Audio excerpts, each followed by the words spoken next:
Hello, my name is Stephen King, and I'm a professor of emerging technologies at UNC, and I'm an elder at Chapel Hill Bible Church. I have a Bluetooth coffee cup on my desk that will keep my coffee the exact temperature that I want. It syncs with my phone, and it will send notifications, which I will probably receive on my Apple Watch. The notification will tell me that my coffee is the perfect temperature. How could life be any easier? I have the latest MacBook. I have an iPad with the Apple Pencil, and Alexa can be heard throughout almost any room of our house. My job is to work in technology. I teach emerging technologies and run the Emerging Technologies Lab.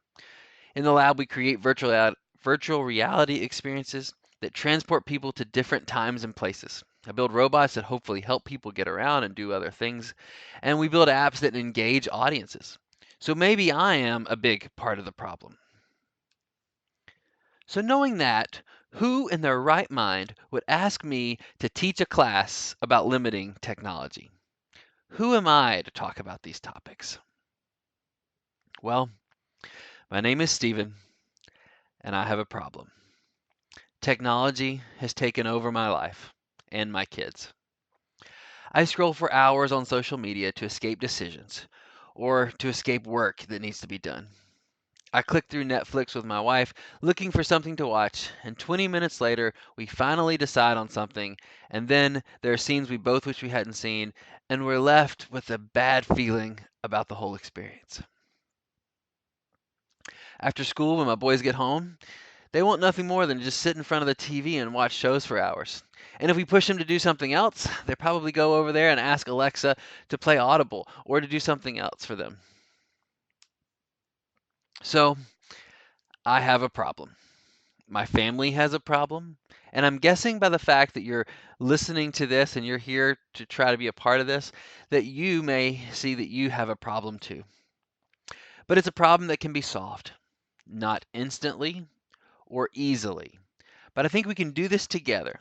We can find the proper place for technology in our lives. So we're going to solve this in the same way that I do anything in the lab. Over the next 4 to 5 weeks, we're going to identify the problem. We're going to research and understand what does the Bible say about the issue. We're going to read another Christian pastor and author who and see what Andy Crouch has to say about it in his book, The TechWise Family. We're going to discuss things. We're going to work through them and see what each problem is for each person in the group. And then we're going to brainstorm solutions, work together. What is working for your family or another family, and seeing how we can put these things into practice and do it as a discipline. This might be the modern spiritual discipline to be able to limit technology so you can focus and do what God has for you to do. So let's broaden our discussion for a moment. What is our purpose as Christians? So I asked this in front of the group, and I got lots of answers. And essentially, it was to glorify God, to worship God, to be His child and His servant. And so, along with what Andy Crouch said, and we're going to summarize that too, to become and lead, because most of us are parents in this case, to not only become for ourselves, but to also lead our children, to be wise, courageous servants of God. Wise meaning being able to make good decisions, to have knowledge and information that you can execute on. But then courageous is actually to have the courage and the ability and to be able to step forward and make those difficult decisions in an effort to serve the Lord. Now, for this book, in this class, we're going to try to find the proper place for technology in our lives so that we can be wise, courageous servants of God. That's what we hope to accomplish over the next 4 to 5 weeks. Andy Crouch's The TechWise Family is a really valuable resource that can help us through this. He does a good job at saying exactly what he thinks should be done, and he also gives a reality check of how it happens in their household. And so this is a really helpful resource, but we're not only going to depend on just this book. We're also going to have a biblical foundation, and we're going to focus on what the scripture says about technology. So in the class, we started by identifying some of the good and bad things about technology. And we made two lists. We had a list of all the positives and a list of all the negatives. So if you're doing this on your own or you're doing this with your spouse or your family, I would encourage you to take this time, pause the video, and think about this. What are the things that you like about your technology? And what are the things that you don't like?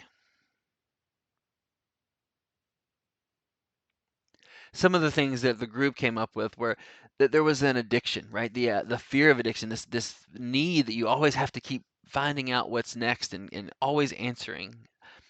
There's also several of the groups mentioned pornography or inappropriate content that their children may be seeing. Some of the great things that were mentioned were about GPS and never being lost and being able to connect with people from far away, family members that you might not get to see or talk to otherwise. There's a lot of good things that come with technology, but at the same time, there are a lot of things we need to be careful about.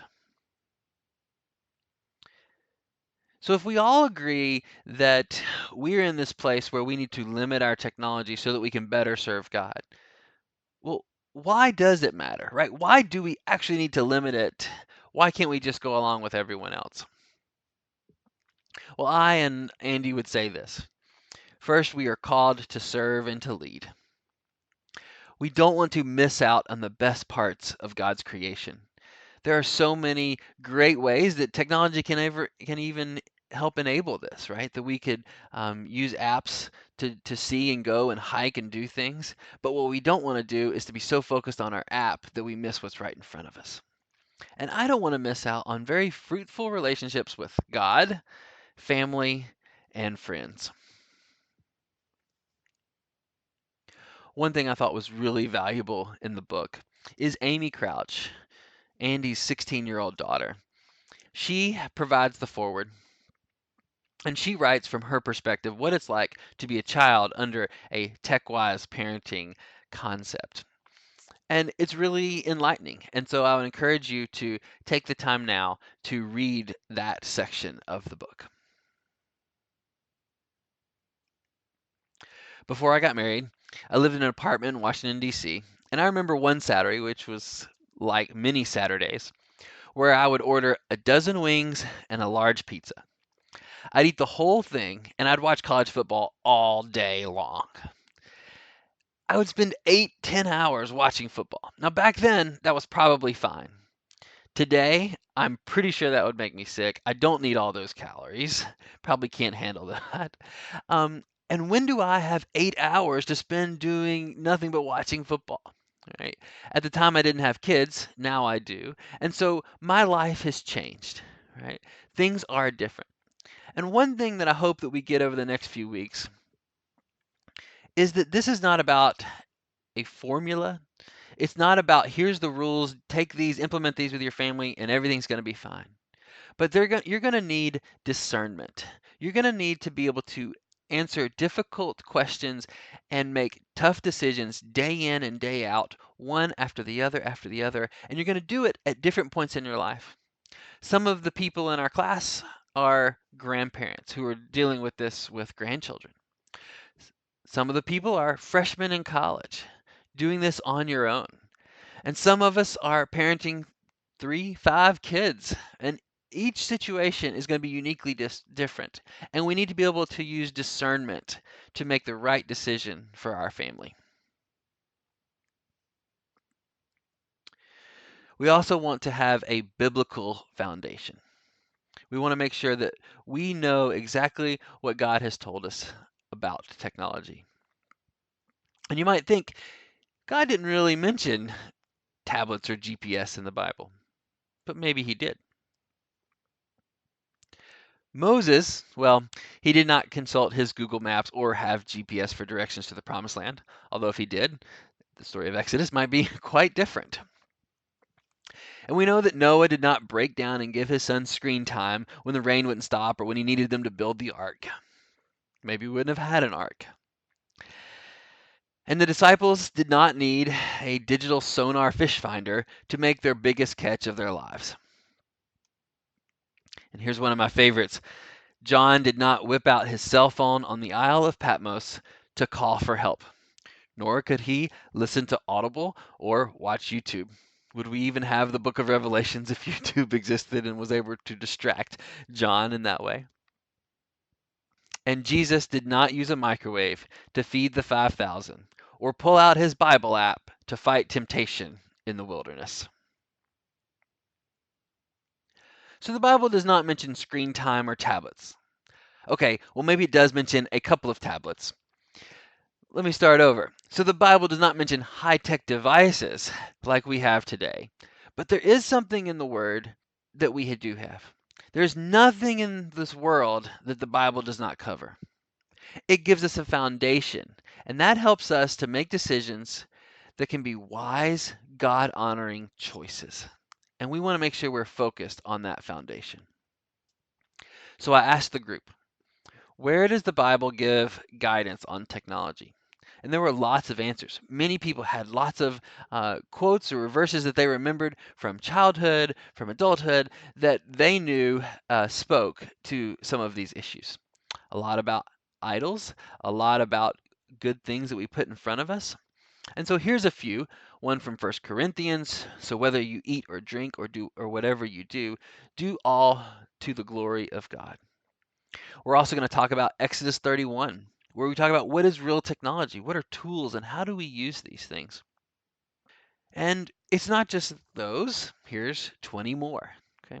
Now, one thing we're not going to do is we're not going to hunt and peck and pull verses out just to make our points about technology. We're going to study the context, understand the cultural implications, and what the author was trying to tell us, what God is trying to tell us through that, and then apply that to our modern technological system.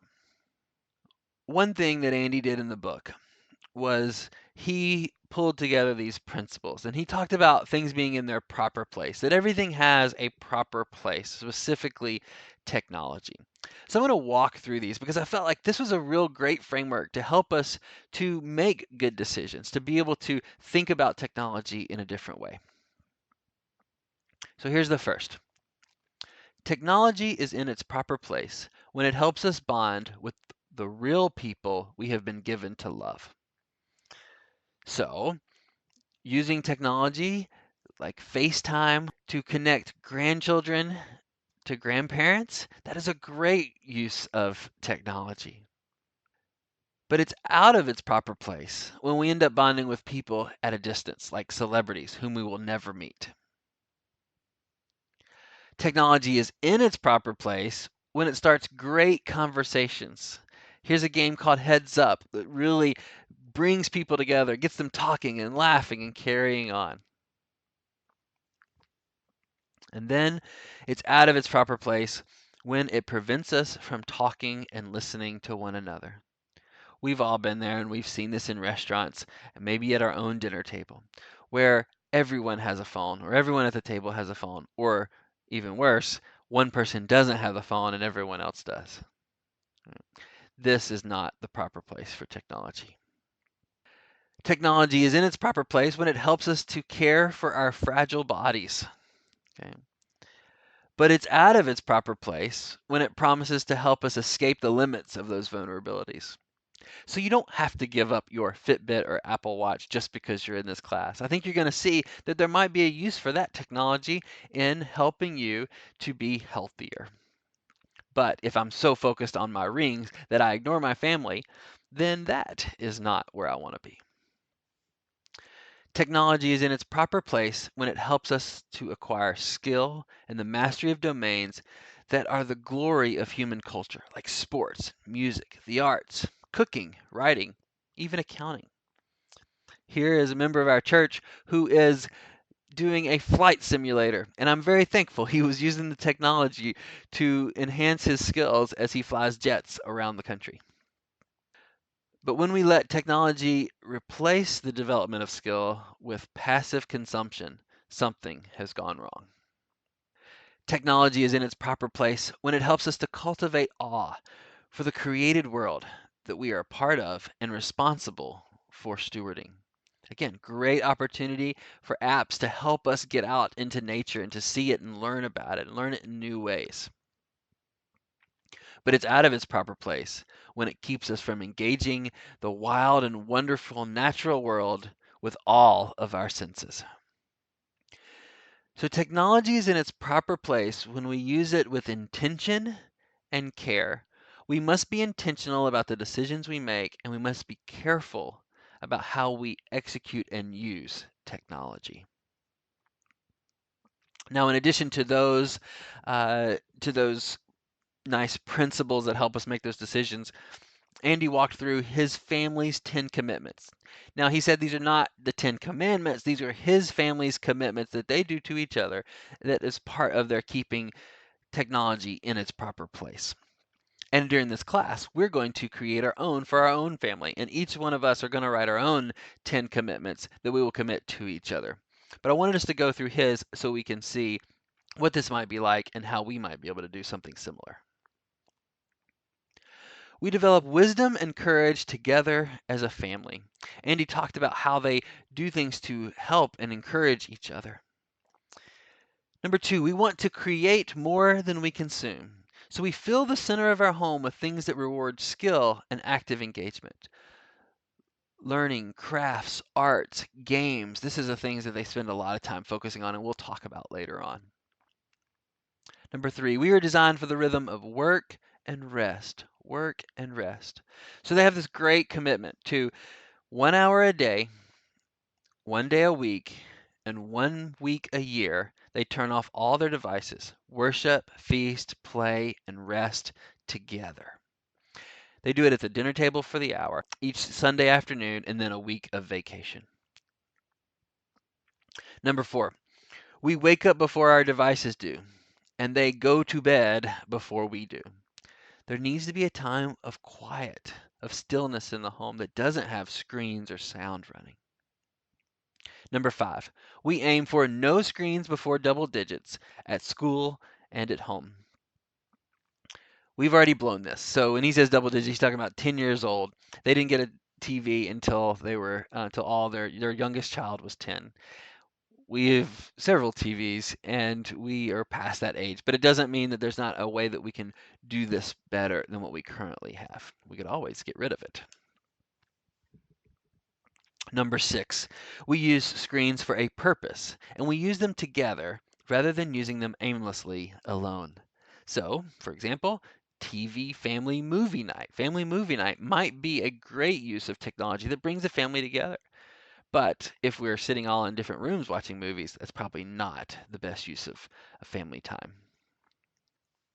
Number seven, car time is conversation time. This is one that really convicts me, and I know that sometimes when we go on long trips, we just turn on the DVD player and we let it go. But I think we may be missing out on some really great conversations with our kids. Number eight, spouses have one another's passwords, and parents have total access to children's devices. I think this is vital accountability. And for men, I would actually say if you have an accountability partner, you should probably share the same passwords or notifications that you would have them be able to see as well. Number nine, we learn to sing together rather than letting the recorded and amplified music take over our lives and worship. Now, this is important to his family, but it is not as easy for mine, especially since I can't seem to remember any of the lyrics and I'm not a great singer. So I actually really enjoy having worship music help lead me to worship. Number 10, we show up in person for the big events of life. We learn how to be human by being fully present at our moments of greatest vulnerability. They have committed that for every funeral and every wedding that they're invited to, they will be there. It's just a matter of how are they going to get there. And I think that is a really valuable commitment that they have made. So in the class, we use this as a time to get to know each other better. So some of the questions that we answered were, why are you here? What is the reason you wanted to do this? And then what are your fears and what are you excited about? And one of the things we talked about, I think it was on the excitement side, was that people are excited about getting control, right? That they know that there's something that they would love to change, and this is an opportunity to work with other people to help them get there. It's important that we don't do this alone, not just in this group, but also as a family. So you're consuming this maybe by yourself, maybe with your spouse, but if you have kids, this needs to be part of the conversation. I think what we want to do over the several 4 weeks is bring them along and have them engaged in this so it doesn't feel like dad just came up with a new rule or mom has this new idea and it's going to be over in a little while. We took the time to sit down with our kids and we got grabbed all of the devices from all over the house. Anything that was connected to the internet, anything that had a screen, anything they interacted with, we put it all together, we put it in the middle of the kitchen table and we took a picture. And then we stacked it up and we had lunch. This was on a Saturday afternoon and we discussed them. What do you like about these things? What do you not like about them? And what was really interesting is that a 7-year-old and a 9-year-old, they both know when they've reached that limit of technology and they're tired of it. They know when they've binged too much on it, right?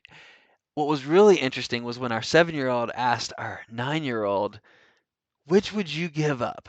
Baseball cards or Alexa? And Hudson really had to think about that for a minute. And ultimately, he chose baseball cards, which is a great insight into us, right? And something that we can suggest when we're trying to get him to go do something else besides want to consume some technology. Maybe going and looking at your baseball cards is the thing. So we found great value in doing this as a family and seeing what they thought of each device. And then we actually left them there sitting on the table until you needed it, right? And some of the things were there for longer than 24 hours. Our phones were picked up not too long after the meal. But it was a really interesting to see what we used and what we didn't. So this week, what I want you to do is I want you to read the foreword, the preface, and the introduction. And then I also want you to have this family discussion, to gather all your devices, put them together, take a picture, and then discuss them.